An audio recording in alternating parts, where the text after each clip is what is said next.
Hey sports fans, welcome back to the channel. Hopefully it'll be a informative. I don't know how quick it'll be. I'll try not to make it too long, but I probably just jinxed it. Um, what I have for you today is just a quick little repair video. I bought this plane. I bought a plane. I'll show it to you in a moment. I bought a plane a couple months ago, used at a hobby shop down in North Carolina. I can't think of the name of it. Any case, it's a GoldWing Sbach, and it's Sbach 300, and I forget what the wingspan is, but it has a DLE 35, I think it is.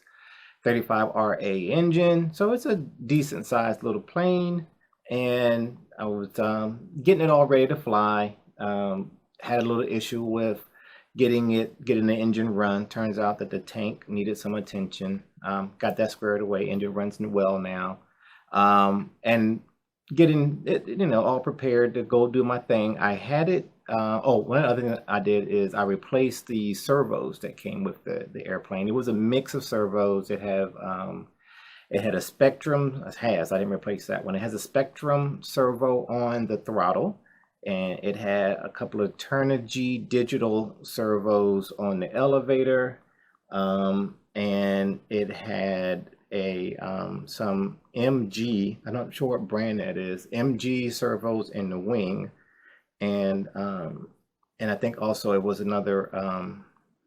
No, it wasn't a Turnigy one on the elevator. Oh, and the elevator had a high-tech HS645. So what I did is I replaced the Turnigy on the elevators. I replaced the MGs on the ailerons, and I put high tech. I'm a fan of high tech. I know some people have had mixed results and this, that, and the other with them. But I used their new I say new-ish D series digital servos. So I used the D645, I think is what it is, on all four surfaces. So two in the elevator, each half, and then two on the ailerons.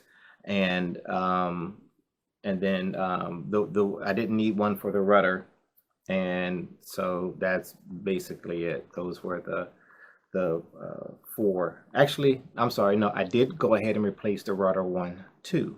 Didn't need to. I'm sure the HS645 and the D645 are probably similar, and I didn't actually look it up. They're probably similar in performance, but I figured if I'm going to replace the control surfaces, I might as well replace them all.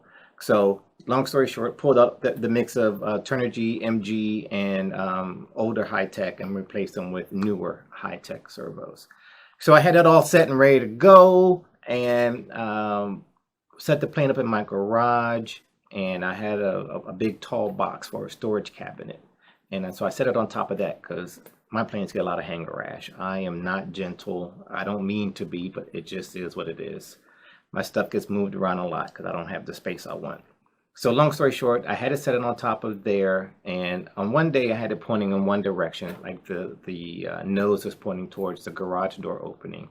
But on this fateful day, for whatever reason, I pointed it the other way. The tail was pointing towards the garage door open, or the opening, and didn't think much about it. Went outside, went to go cut the grass, needed to open the garage door, used the outside keypad, boop, boop, boop, boop, boop, open the garage door, and I could hear crunch. The tail got caught in the garage door on the curved part, right where it curves vertical to go to horizontal. So that caught the rudder, and it broke the rudder in two places. So that's what I'm here to show you, how I'm going to repair it, and hopefully explain to you why I chose the method I chose. There's, I'm sure, half a dozen or even probably a couple dozen different ways of doing this, but here's how I did it. All right, so let me show you the issue. All right, so I'm not sure how well you can be able to see it. Put my specs on, but right here, you might be able to see the crease right here. Let's see if you can see it on the back side. Look at me. It's right here. I don't think you can. Let me spin her around a little bit more. Right there is the break number 1. So that's where it bent this direction, bent this way, and it cracked it there, right here in that spot. And you can probably see the split here. And this is where it separated and tore there. So what I did is I used actually my little razor knife and popped it back in there. So here's my plan. My plan is to make a slice down the edge here, and then make a slice vertically in the thick part, and then put some strengthening material in and glue it with some thin CA. So my method to make the slice, I don't know if you guys have ever seen this this slot machine, the Great Plains slot machine. So that's what I'm planning on using, and it makes a nice thin cut. You know, it's just like if you have it's similar, not just like, but similar to those oscillating tools that the carpenters use. It just does and it does a nice cut. So again, my plan is to make a nice thin cut here,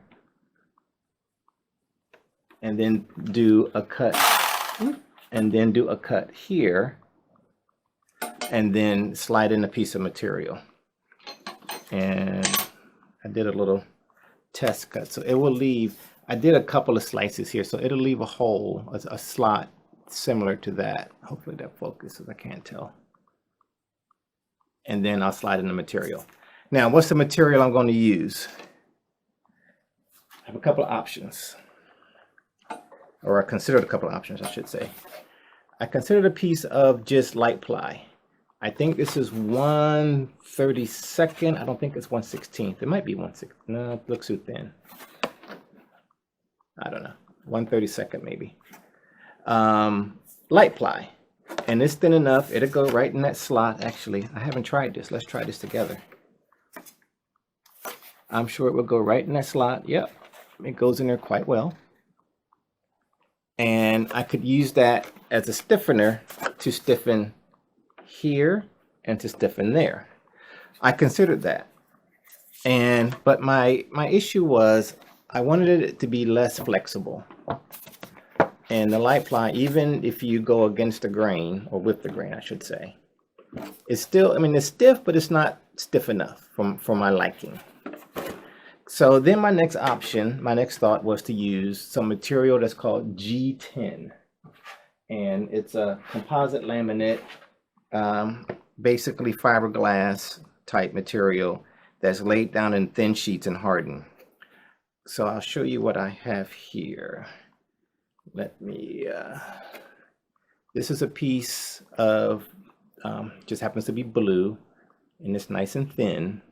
And I got this one from Amazon. I think by the time I paid for tax, I think it was like $6, but by the time I had to pay for shipping and everything else, maybe it was more than $6. But long story short, this piece, which is, looks like it's about 1 foot by maybe about 1 to about 3 inches ish, was about $14, $15. Kind of pricey, but it is what it is. This piece on Amazon says it's 0.04 inch thickness, 0.04 inch thickness. I wanted to see if there's anything thinner, and I got this piece from McMaster Carr. McMaster Carr is basically the site that a lot of creators use, engineers, designers, whatever. They have all kind of mechanical products and anything else.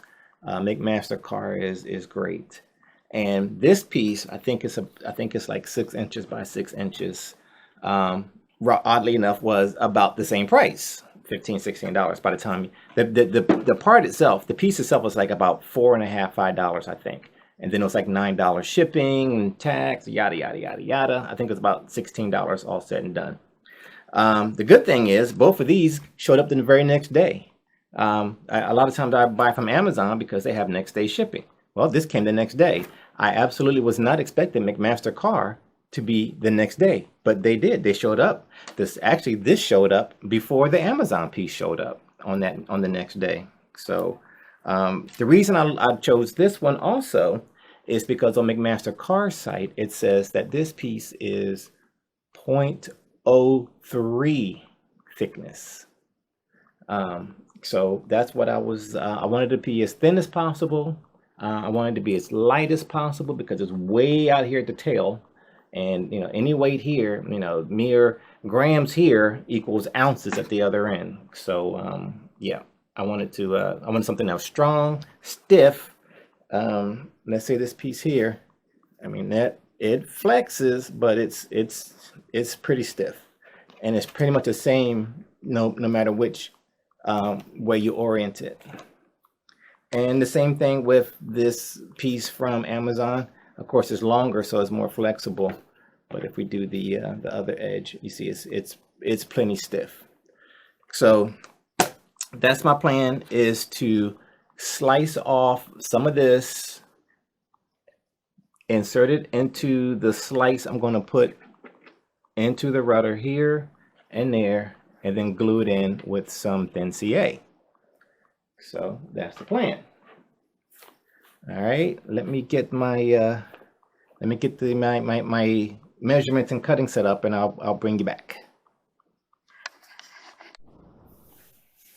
Okay, I've decided I'm going to use the slightly thinner, and I can feel just a bit of the thickness difference. If I put them side by side, I can catch my nail going from the beige one to the, okay, but coming this way, it slides right across. My nail doesn't catch. So this blue one is a little bit thicker. Not that it really matters for what I'm about to do, but that's what I decided to do. All right, so I took my my calipers, my guessimers, and this is the thickness at the top of the rudder. Make sure you can see what I'm doing here. At the top of the rudder, I measured, and this was the thickness I got. So I want it to be just a little bit thinner than that, so that the piece, when I insert it vertically, doesn't protrude through the other side. So I will use this as my mark. And by the time I subtract a little bit for the line I'm going to cut, probably should use something other than a Sharpie to mark this, but that'd actually be perfect because of the thickness of the Sharpie. So if I make a mark there,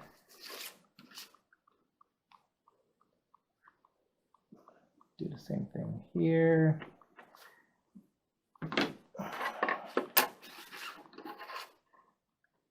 And then do this.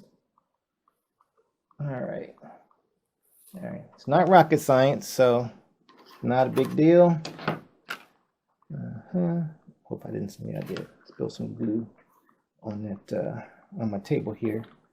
Now I'm just going to use my Dremel, and we're going to cut along that line. And I got my, you can't see it, but I got my mask on because you don't want this stuff in your lungs. So I've got my, I don't know if you can, I got my respirator so that I can cut and be safe. All right, so I'm gonna start the cut. I'm sure it's gonna be loud, and we'll go from there.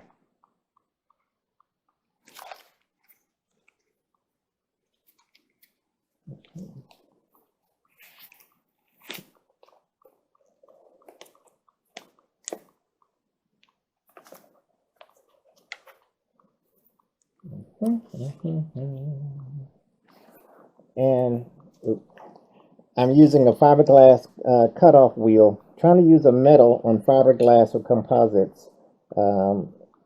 Even with, I think, tungsten carbide, it really does a job on it. So I'm thinking that this fiberglass cutoff wheel is probably the best thing to use. We'll find out.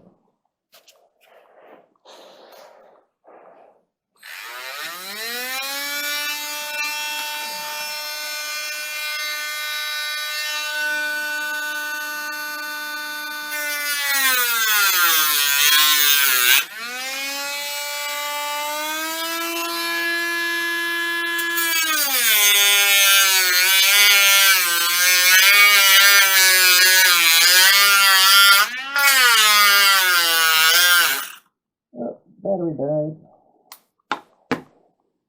I'll be back.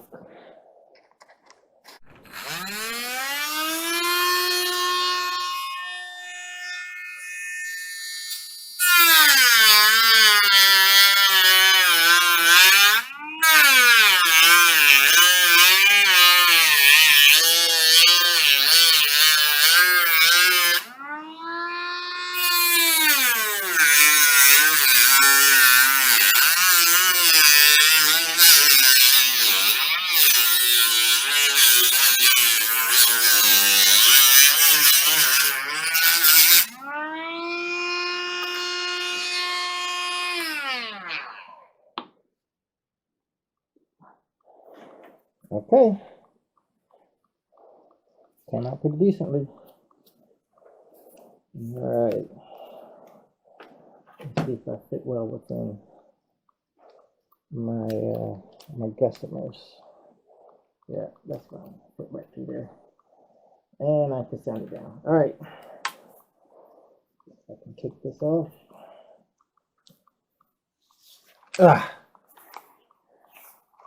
Now I can talk, and you can hear me. All right. All right, let me get set up, get back at the plane, and I'll bring you back. Okie dokie.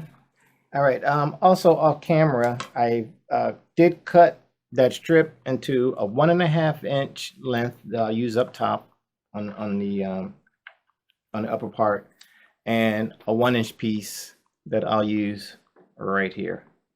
So that's the plan. All right, in my rusty, dusty, nasty hands. All right, so let me see if I can't get the slicing. I'm sure this will be a little loud, so there you go. I know I'm blocking you, you can't see much. Let's see, can I point this from a different angle than you can see some more? I do it from sideways, can you see if I go, as I go deep? All right, let's see.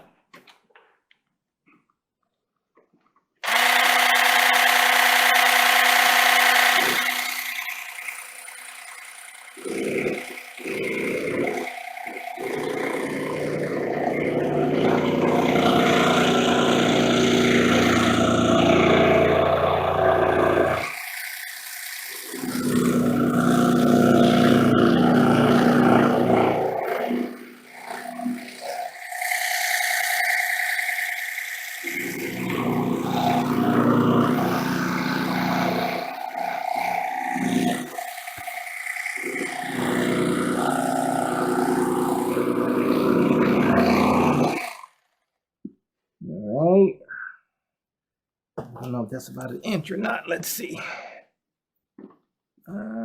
Maybe just a little bit more. Just a little bit. And I'm not as vertical as I want it to be, but I'll show you what I mean in a second.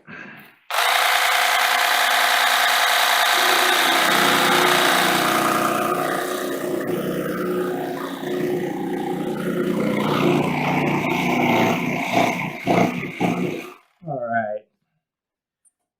So what did that end up looking like? Hopefully you can see. Can you see? Jose, can you see? I don't know if the zoom will help it. Let's try.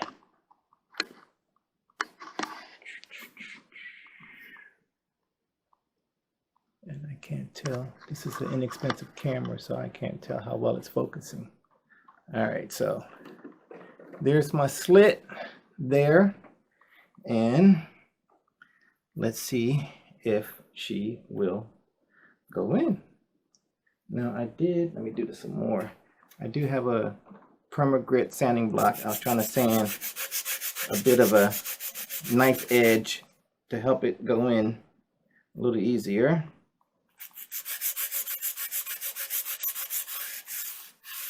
All right. Let's see what happens, Captain. My first time doing this, so we're gonna see what happens together.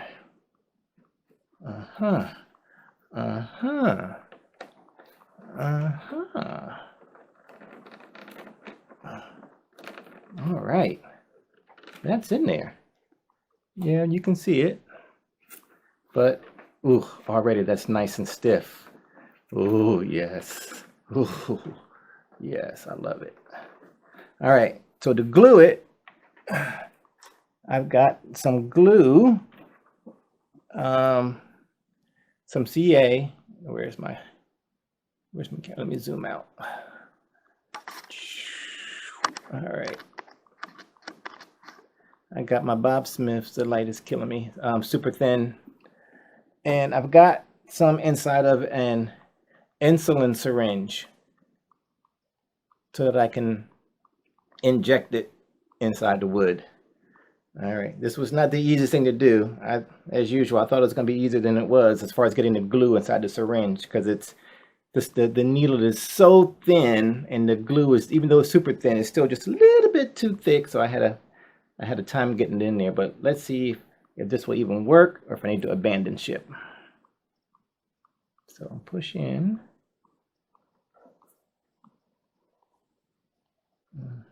Seems to be working. Ooh, bent my needle.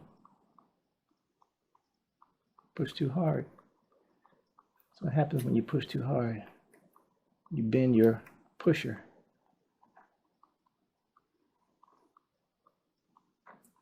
Okay.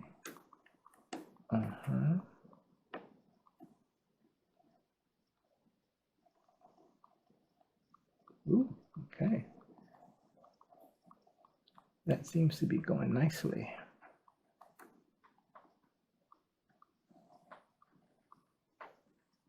Okay. Hopefully you can see that. Let me hit it from the other side. You probably don't need it. Okay.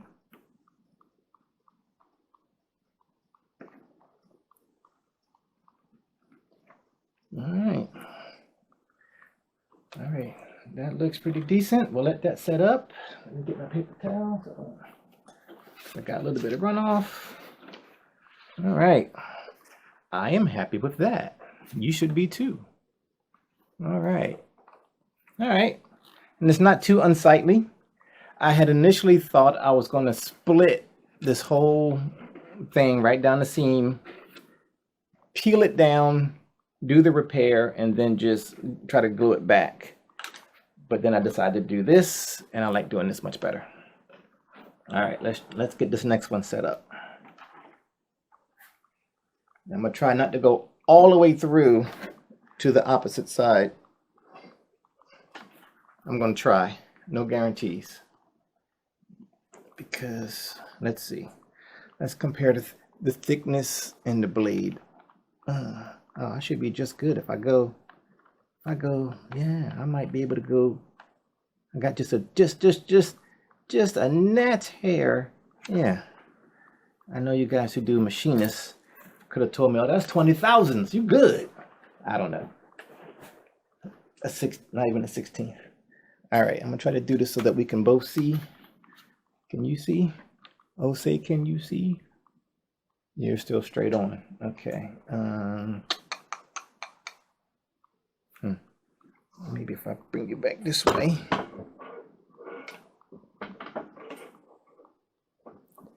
And you look at it from this angle. Maybe you can see what I see. Do you see what I see?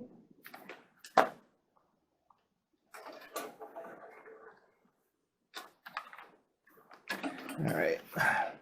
That's always the hard part, working with and around the camera. All right.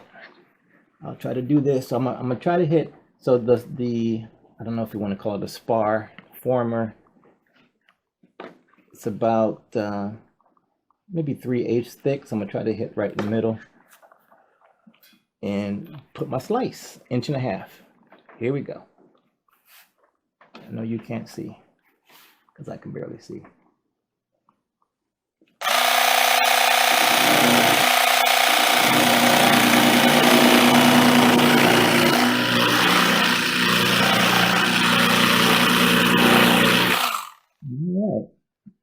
That's the beginnings of the cut. Can you see it? Hopefully you can see it. I'll zoom in when I get a little bit farther along. So I'm gonna try to go 3/4 down, 3/4 up.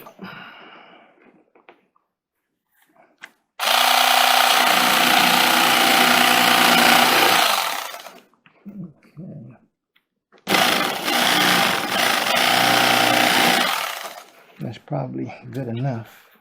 Let's see. Oops. See what I do? Nope, she needs to be just a little bit longer up on each end.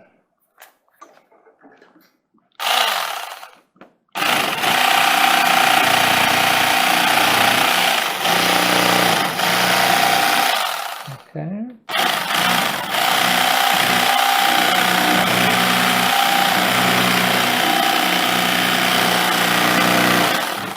All right, let's see what happens now. Jeez, Merry Christmas. I keep hitting that elevator. Okay, yep, that cut is long enough. Cool. All right. Probably didn't need to, but I'm gonna go ahead and sharpen this edge. I need to refill my glue needle or get another one. And when I'm ready with that, I'll bring you back. Okay, glue needle is refilled. Actually, I used a second one. Piece is beveled, sharpened, whatever you want to call it. Let's slide her in.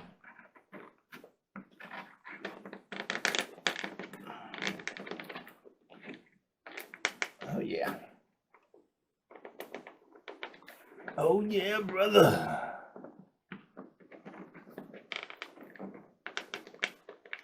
Yeah. She's in there. All right. Injection fellas. Little Botox here.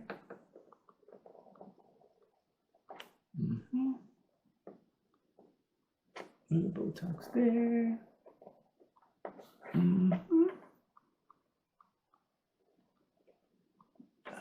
Don't bend, don't bend. Okay, little Botox there.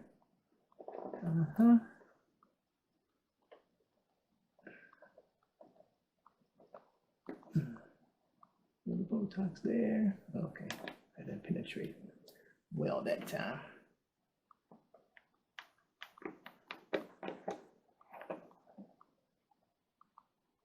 All right, I guess I'm not getting it good. I could just do it right along the line. How about that? Oh yeah, I must have had a clog. All right, and paper towel. Gotta be careful. Pull the needle out. The other one. All right. I'm not going to use any kicker. I'll just let that cure up on its own. That should be good to go in stereo. And that's it, sports fans. That's the nuts and bolts of what I came here to do. It's not too pretty, but she should fly and be nice and strong. Stronger than it was to begin with. So, all right. Well, oh, you want to be zoomed in. Ew, zoom out. All right. Sorry, sports fans. So that was the nuts and bolts and the gist of what I wanted to do was to show you how I repaired this rudder that I broke with my garage door. And that's the story to tell. All right. So hopefully at some point in time, you might actually see a video of me flying this thing. And if you're lucky, maybe crashing it. I don't want to do that, but you know, stuff happens. All right, people. I'll talk to you some other time in the future. Bye-bye.